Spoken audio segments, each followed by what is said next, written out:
June 7th, 1944. 1300 hours. The village of Authie, Normandy. The summer air is thick with the smell of crushed wheat and burning diesel. The roar of engines vibrates through the ground, shaking the dust from the stone walls of a sleepy French farmhouse.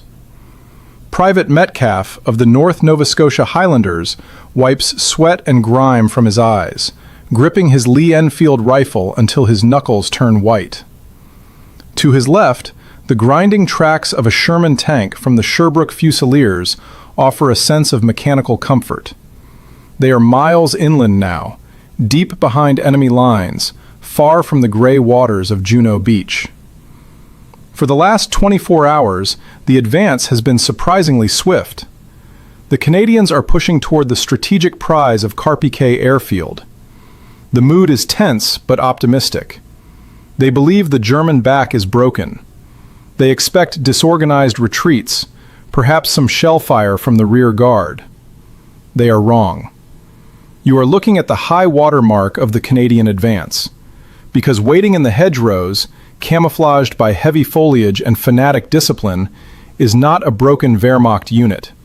It is the 12th SS Panzer Division Hitlerjugend. Teenagers raised on ideology, commanded by hardened veterans of the Eastern Front and equipped with Panther tanks. Suddenly, the air splits open. A high-velocity 75mm shell slams into the lead Sherman. The tank erupts into a pillar of black oil smoke. Before the infantry can dive for cover, the hedgerows come alive. Spandau machine guns unzip the silence, tearing through the wheat fields. "Ambush! Get down!" The shout is lost in the chaos. The Canadians scramble into ditches and behind low stone walls, returning fire with Brens and Stens, but they are walking into a meat grinder. Panzer IVs and Panthers roll out from their concealed positions, their hulls coated in Zimmerit paste, their commanders shouting orders over the scream of machinery. The battle for Authie is vicious and close quarters. It is a brawl of grenades and bayonets in the narrow streets. But the Canadians are outgunned and overextended. The SS counterattack is ferocious, designed not just to stop the advance, but to annihilate it. By late afternoon, the ammunition is running dry. Platoon commanders are dead or wounded. The radio nets are filled with static and desperate calls for artillery support that cannot arrive in time. In the center of the village, a small group of North Novas finds themselves surrounded. The tanks supporting them are burning wrecks. German infantry are maneuvering around their flanks, tossing potato masher grenades into their positions. There is no way out. Slowly, reluctantly, the firing stops. A white handkerchief is tied to a bayonet and raised above the rubble. Standard military protocol dictates what happens next. The combatants become non-combatants. They are to be disarmed, searched, and moved to the rear for interrogation and internment. The Geneva Convention is clear. The war for these men is over. But as the Canadians rise from their foxholes, hands clasped behind their heads, they notice something chilling in the eyes of their captors. These are not the weary soldiers of the regular German army. These are boys, 17 and 18 years old, their faces smeared with dirt, eyes wide with adrenaline and hate. They do not offer water. They do not check for wounds. An SS NCO barks an order, kicking a wounded Canadian who is slow to stand. They rip watches from wrists and tear photos from wallets, tossing them into the mud. The roughness goes beyond the standard search for weapons. It is personal. The Canadians are corralled onto the main road. Among them are men from the Cameron Highlanders of Ottawa and the Sherbrooke Fusiliers. Some are bleeding heavily, supported by their comrades. They look to the German officers for order, expecting the professional courtesy of officers to officers. Instead, they find a chaotic rage. On the roadside, the first cracks in the laws of war appear. A Canadian soldier, too injured to walk fast enough, is shoved violently into a ditch. A burst of machine pistol fire echoes. The column freezes. The prisoners exchange glances. The relief of survival is replaced by a cold, sinking dread. They are being marched south, away from the front line, toward the ancient stone walls of the Abbaye d'Ardennes. They believe they are going to a holding area. They do not know that the commander of the 25th SS Panzer Grenadier Regiment, Kurt Meyer, has set up his headquarters in the Abbey, and they do not know that the rules of civilization have just been suspended. June 7th, 1944. 2000 hours. The Abbaye d'Ardennes. The sun is beginning to dip below the horizon, casting long, blood-red shadows across the Norman countryside. The structure looming ahead is not a temporary field command, it is a fortress of the medieval age. The Abbaye d'Ardennes, with its high stone walls and Gothic towers, dominates the flat wheat fields around it. It was built for prayer, but tonight it is the nerve center of the 12th SS. The column of Canadian prisoners stumbles through the main gate. They are exhausted, dehydrated, and covered in the dust of the battle. The noise inside the courtyard is deafening. Motorcycles roar in and out, dispatch riders bringing frantic updates from the front. Half-tracks idle, spewing exhaust. Among the prisoners are men like Private Ivan Crowe and Private Charles Doucette of the North Nova Scotia Highlanders. Just hours ago, they were advancing through the poppies, confident in their mission. Now, they are herded against a rough stone wall near the stable blocks. They are patted down again, rougher this time. Personal photos, letters from home, and cigarettes are tossed onto a pile. A young SS trooper, barely old enough to shave, grins as he pockets a Canadian lighter. The malice here is thick, palpable. It hangs in the air heavier than the smoke. Above them, on the stone steps of the manor house, a figure watches. Standartenführer Kurt Meyer. Panzermeyer! He is 33 years old, a legend in the Waffen-SS, known for his aggressive tactics and his fanaticism. He wears the camouflage smock of the SS, his face dusted with the grime of the front lines. He is not a desk general. He fights from the turret of his tank, and he demands absolute ruthlessness from his teenage soldiers. Witnesses would later describe his mood that evening as volatile. The Canadian advance had been stopped, yes, but the fighting had been harder than expected. The Allies were not breaking. The pressure on his regiment was immense. Meyer looks down at the Canadians huddled by the wall. He does not see men protected by international law. He sees an impediment. He sees the enemy that is destroying the fatherland he has sworn to die for. He exchanges words with his subordinates. The conversation is brief. There are no shouts, no grand speeches about the Geneva Convention. Just a gesture. The prisoners are split up. Most are sent to a makeshift holding area in the church. But a select group, 11 men, are separated from the main body. You, a finger points. Soldiers grab them by the webbing of their uniforms. Confusion ripples through the group. Are they being interrogated? Are they being moved to a truck? Private Hollis looks at his friend. There is no interpreter to explain what is happening. They are prodded with rifle butts toward a small archway leading to the Abbey's private garden. It is quiet in the garden. The roar of the motorcycles fades behind the thick masonry. The space is enclosed, intimate, filled with the scent of blooming flowers that contrasts violently with the smell of unwashed bodies and fear. The 11 Canadians are told to sit. They wait. Time stretches. The sun sinks lower. The sky turns a bruised purple. Then the garden door opens. An SS NCO enters, followed by a teenage soldier gripping a machine pistol. They call the first name. One Canadian stands up. He is led round a corner, near a small stone staircase that leads down to the garden proper. The others wait. They hear a muffled voice, perhaps a question in German. Then, a crack. A single pistol shot. Or perhaps the sharp bark of a Schmeisser.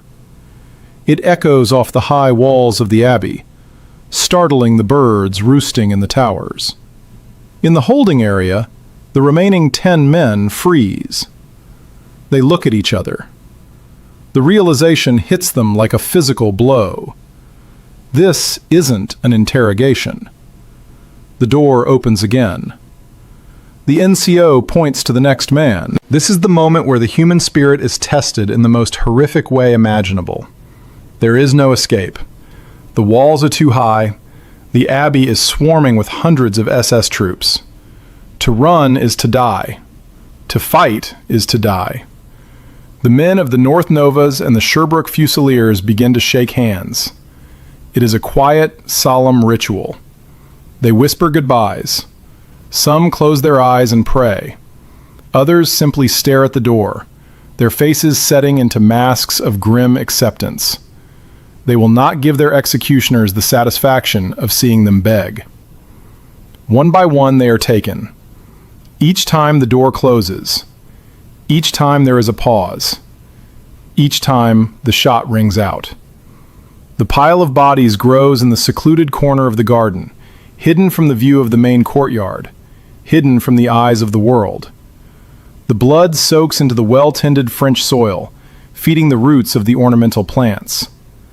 By the time the last man is let out, darkness has fully fallen.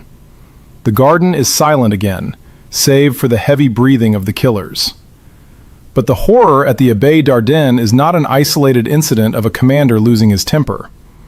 It is a systematic unraveling of discipline that is spreading outward like a contagion. While the 11 bodies cool in the garden, miles away near the village of Château d'Audrieux, another drama is unfolding.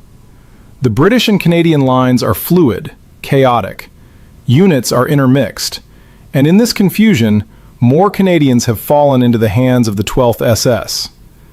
At a prisoner collection point near the pavilion, a German officer, not Meyer this time, but a subordinate infected by the same toxic ideology, stares at a group of captured soldiers. The logic of the 12th SS is taking hold. Prisoners require guards. Guards are needed at the front. Therefore, prisoners are a burden. The order goes out. No prisoners. The message is not written on paper. It is passed through glances, through the brutal efficiency of the Hitler-Jugend indoctrination. It travels down the chain of command to the boys in the foxholes. Back at the Abbey, the SS guards begin the work of concealment. They cannot leave the bodies in the garden. It is too messy, too obvious. Even in their arrogance, they know that if the battle lines shift, if the Canadians take the Abbey, this evidence will be damning. Under the cover of darkness, spades hit the earth. The bodies of the 11 Canadians, fathers, sons, brothers, are dragged into shallow graves. Dirt is shoveled over their faces. Kurt Meyer retires to his command post inside the Abbey. He studies his maps. He plans the next day's counterattack. Outside his window, the fresh earth hides the war crime he has just sanctioned. He believes the secret is buried with them. He believes that in the total war of the Eastern Front style, the victors write the history, and the dead tell no tales. But he has underestimated two things: the tenacity of the Canadian Army, which is already preparing to smash through his defenses to find their missing brothers, and the forensic determination that will one day scour this garden for the truth. As midnight approaches, the sector quiets down. But the killing isn't over. The sun will rise on June 8th, and with it, the realization that for the Canadians in Normandy, the danger doesn't end when they raise their hands. It is only just beginning. June 8th, 1944, 11 o'clock hours. Near the village of Puteaux-en-Bessin. The morning mist has burned off, revealing a landscape scarred by the ferocity of the counterattack. The 7th Canadian Infantry Brigade is fighting for its life. The Royal Winnipeg Rifles, the Little Black Devils, are holding the line at the railway embankment near Puteaux-en-Bessin. For hours, they have repelled wave after wave of infantry assaults. The noise is a continuous, rolling thunder of mortar blasts and machine gun fire. But the 12th SS are relentless. They attack with a reckless disregard for their own casualties, clambering over the bodies of their comrades to get at the Canadian positions. By late morning, the defensive line begins to fracture. Companies are cut off. Ammunition is exhausted. The order to withdraw is given, but for many, it comes too late. In a cratered field just west of the village, a platoon of Winnipegs finds themselves overrun. The muzzle of a Panther tank tracks them, its machine gunner waiting for the slightest movement. "Hands up! Hands up!" The shout comes in broken English. The Canadians rise, their faces blackened by cordite, their uniforms torn.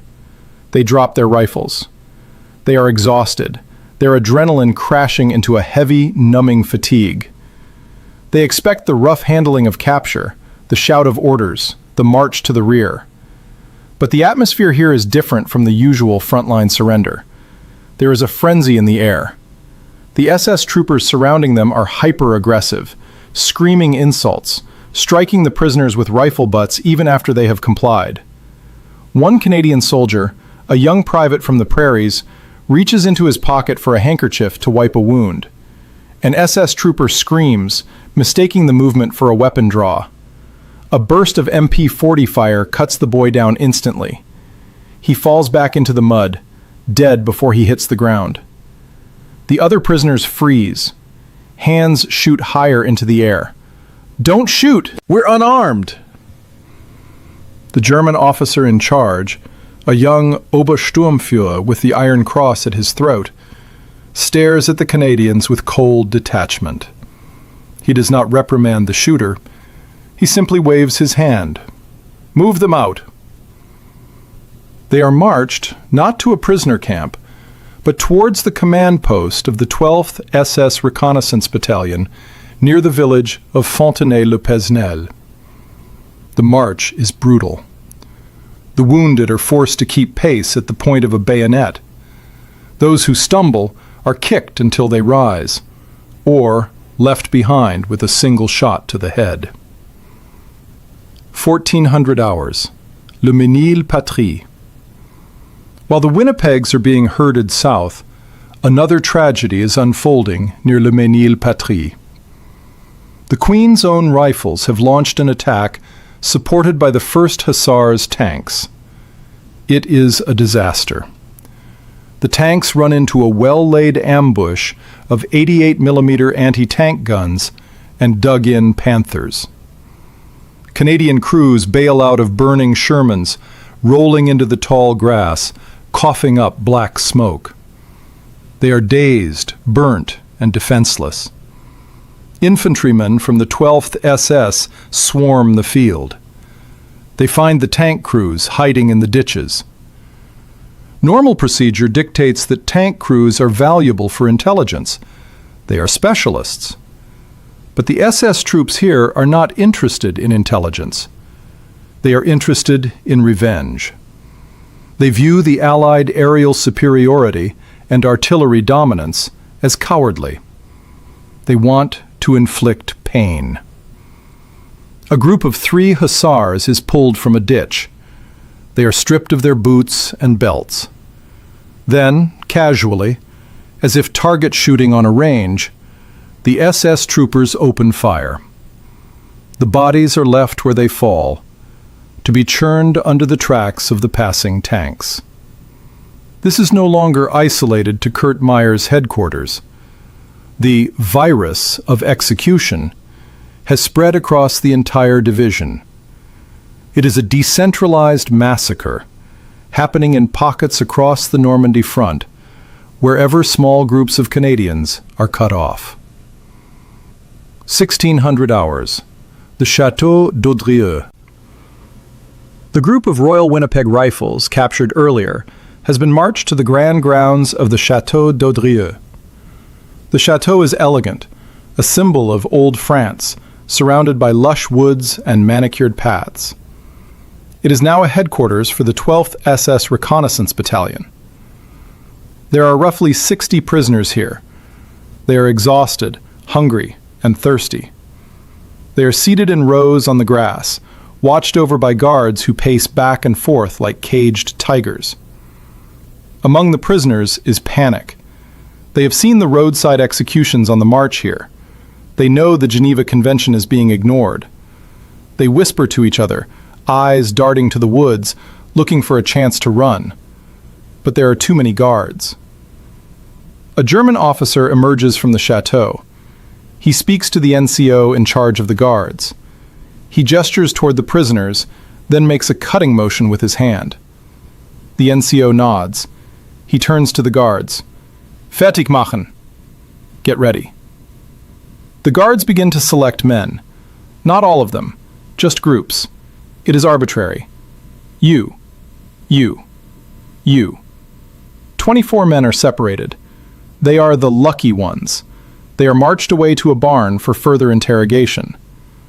The remaining prisoners watch them go. Then, the guards turn their weapons on the group still sitting on the grass. There is no preamble, no reading of a sentence, just the mechanical action of bolts racking back. The Canadians realize what is happening a split second before the firing starts. Some try to stand, some try to run. The roar of machine guns shatters the afternoon calm. Birds explode from the trees in a terrified flock. The prisoners are cut down in swaths. Bodies pile upon bodies. The grass turns slick with red. It takes less than a minute. When the firing stops, the silence that follows is heavier than the noise. The moans of the dying are silenced by pistol shots, the Gnadenschuss, the coup de grace. The SS troops look down at their work. There is no remorse in their faces, only a terrifying blankness. They have been told that these men are gangsters, terror flyers, the enemies of Europe. To kill them is not a crime in their eyes, it is a cleansing. June 9th, 1944, 9 o'clock hours, near Rotz. The news of the disappearances has not yet reached the Allied High Command in full, but on the front lines, the soldiers know. Rumors are circulating in the Canadian trenches. They aren't taking prisoners. Did you hear about the Winnipegs? If you see the SS, don't stop shooting. The war has changed. The chivalry that some expected, the Rommel myth of the North African campaign where war was a gentleman's game, is dead. In the hedgerows of Normandy, the war has become primal. A Canadian patrol from the Regina Rifles cautiously moves through a wheat field near Rotz. They are looking for snipers. Instead, they find the aftermath. Private Jones, the point man, stops dead. He raises a hand. "Sarge, you need to see this." The sergeant moves up, crouched low. He parts the wheat. Lying in a ditch are 3 Canadian soldiers.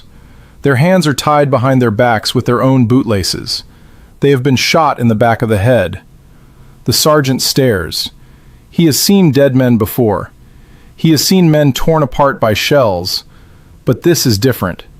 This is murder. He looks at the young faces of the dead men. He recognizes the patch on their shoulders. They are just boys, like him. He turns to his patrol. His face is hard, his eyes cold. "All right, check their tags, mark the map. Sarge, should we call it in?" "Yeah, call it in. And listen to me," he hisses, gripping his Sten gun. "From now on, watch your backs.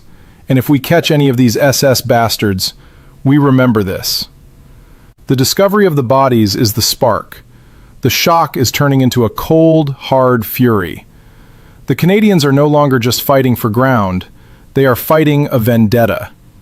The killings at the Abbey, at the chateau, at the roadside ditches, they were meant to terrify the Allies, to break their resolve. But as the sun climbs high over Normandy on June 9th, it becomes clear that the SS have made a fatal miscalculation.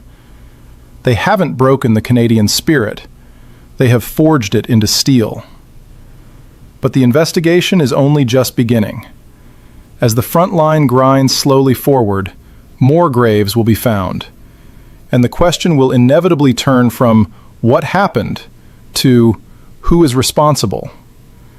The answer lies behind the thick walls of the Abbaye d'Ardenne, where Kurt Meyer is still drinking coffee, studying his maps, and believing himself untouchable.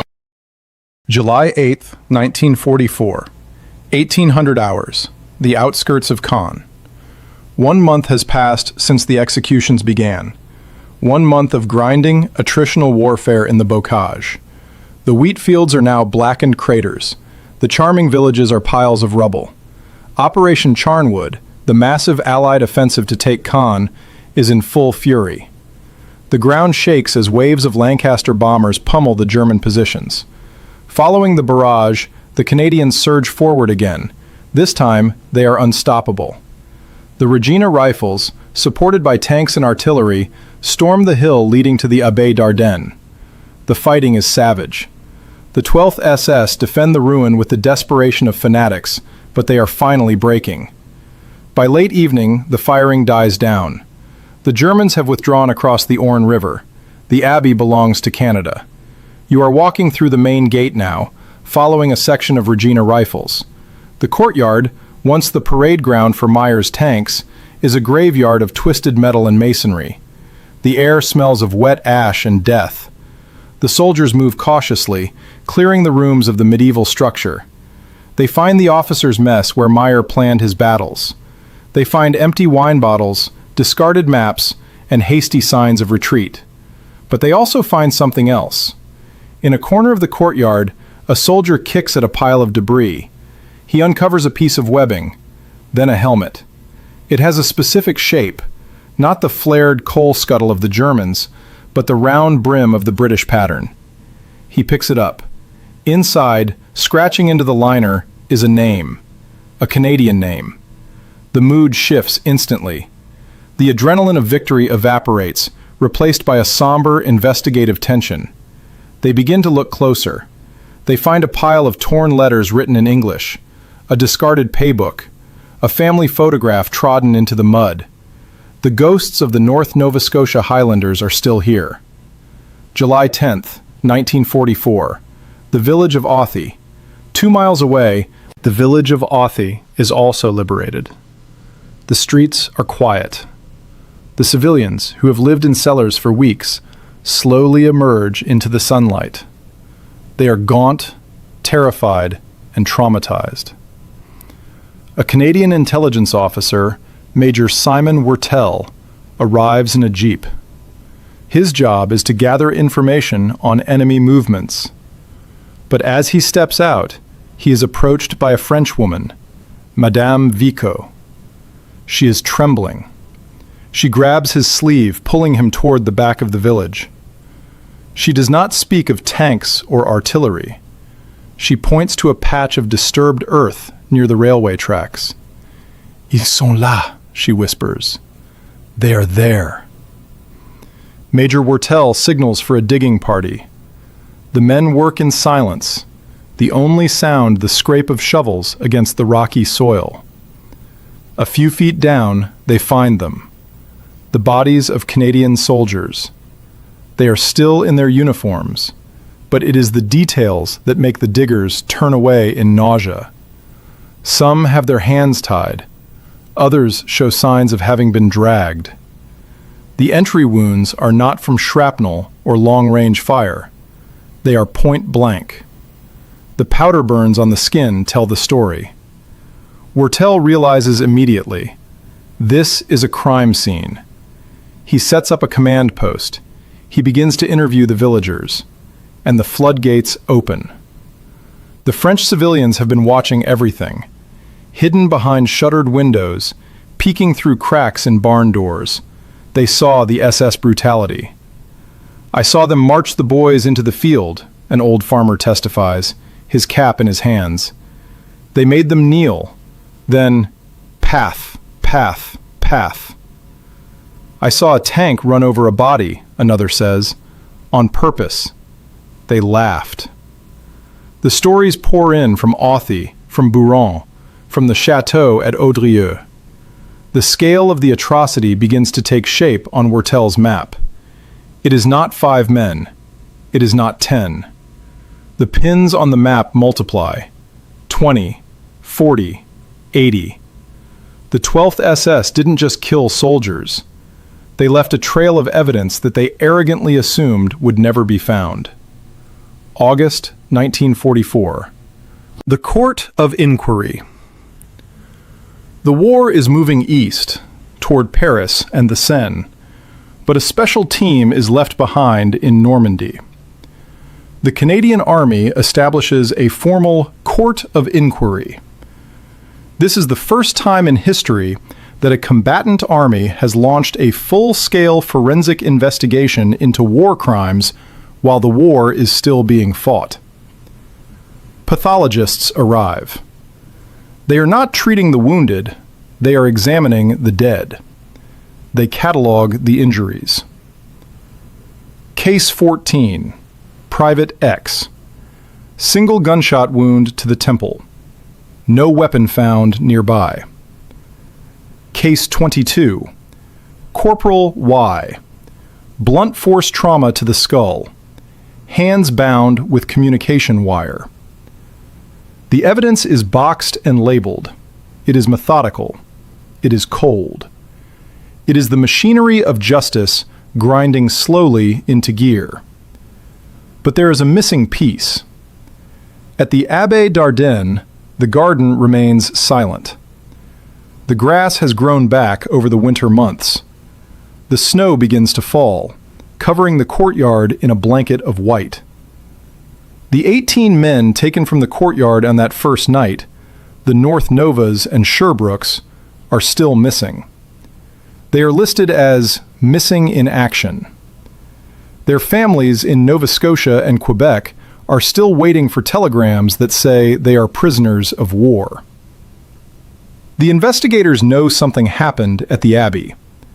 They have the suspicions, but they cannot find the bodies. The SS did their job well. They camouflaged the graves, blending them into the landscape. It will take the changing of the seasons to reveal the final secret. Winter 1945. The Abbaye d'Ardenne. The front line is now far away, in Germany. The abbey is quiet. A French local, returning to tend the grounds, notices something odd in the garden. The ground has settled unevenly in a secluded corner near the wall. The winter rains have washed away some of the topsoil. He sees a piece of cloth, a boot. He runs to the local authorities. The Canadian investigation team is summoned back. They return to the garden, the same garden where the 11 men were led out one by one. They begin to dig. As the earth is removed, the horror is fully exposed. The bodies are there, stacked together. They are preserved by the soil. The identification tags are still around their necks. Private Hollis, Private Crow, Private Doucette. The forensic examination confirms what the investigators suspected. They were shot in the back of the head, executed. The file is closed. The count is final. 156 Canadian soldiers, murdered after surrender. The evidence is overwhelming. The witness statements, the ballistics, the locations. It points to one division, the 12th SS. And it points to one man who had his headquarters yards away from the garden grave, Kurt Meyer. But Meyer is not in Normandy. He is not in Paris. He has retreated all the way to Belgium. He is still fighting, still commanding, believing he has escaped the consequences of that bloody June week. He is wrong. The Canadians are coming for him, and they are bringing the file. September 6th, 1944, 10 o'clock hours, near Namur, Belgium. The German retreat has turned into a rout. The roads are clogged with horse-drawn carts, broken vehicles, and demoralized infantry.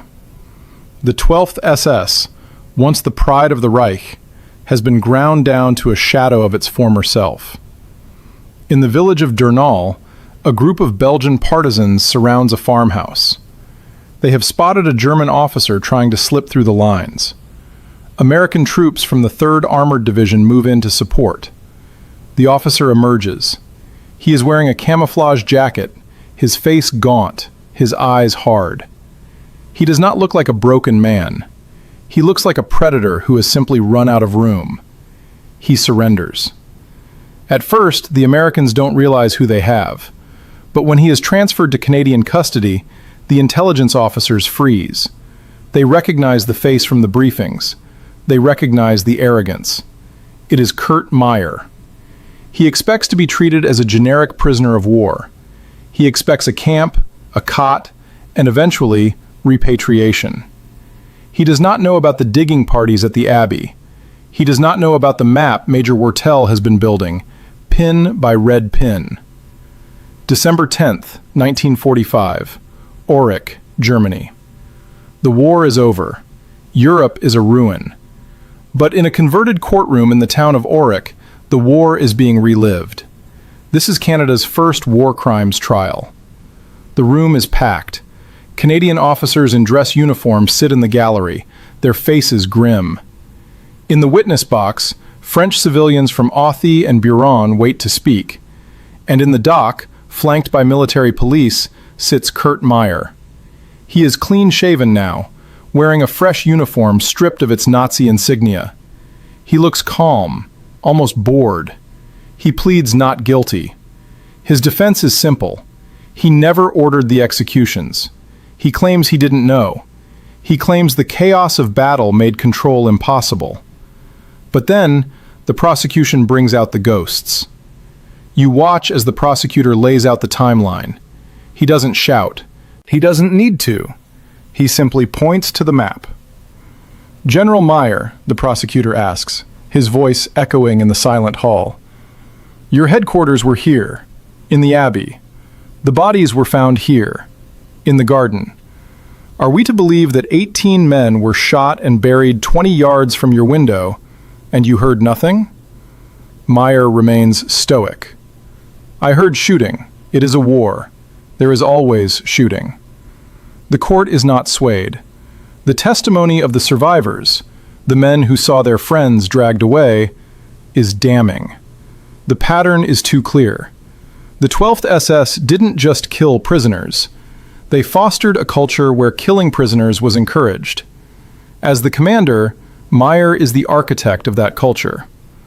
December 28, 1945. The verdict. The trial drags on for weeks. The tension is suffocating. Outside, snow falls on the ruins of Germany. Inside, 5 Canadian generals retire to consider the verdict. They return. The room stands. Major General Harry Foster looks at the accused. Kurt Meyer, the court finds you guilty. The sentence is read. It is the ultimate penalty. To suffer death by being shot. Meyer does not flinch. He clicks his heels, salutes, and is marched away. For the families of the 156 murdered Canadians, it feels like closure. Justice has been cold, hard, and absolute. But history has one final bitter twist. January 1946, the commutation. Meyer sits on death row, waiting for the firing squad. But the papers land on the desk of Major General Chris Vokes, the commander of the Canadian Occupation Force. Vokes is a hard man, a combat veteran who hates the SS. But he is also a man of strict legal interpretation. He reviews the evidence. He wrestles with a technicality. While Meyer is undoubtedly responsible for the conduct of his troops, there is no direct evidence, no piece of paper, no witness, that proves he gave a specific order to execute the men at the Abbey.